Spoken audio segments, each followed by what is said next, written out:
Pangalawang gawain, panuto. Gawin ang thumbs up kung ang gamit na pinapakita ay ginagamit sa paglilinis at thumbs down naman kung hindi. Basahan, bote.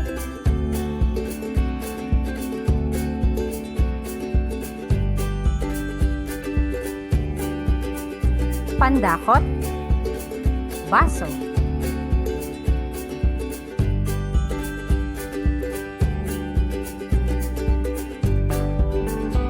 Mopper, lampaso.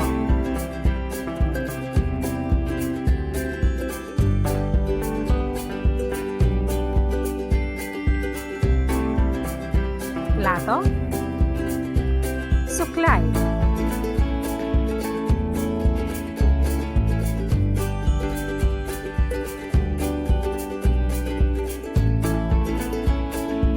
Walis.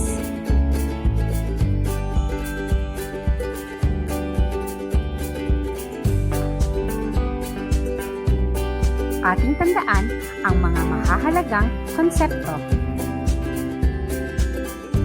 Ang paglilinis ng kapaligiran ay tungkulin nating lahat nang tayo ay makaiwas sa anumang sakit.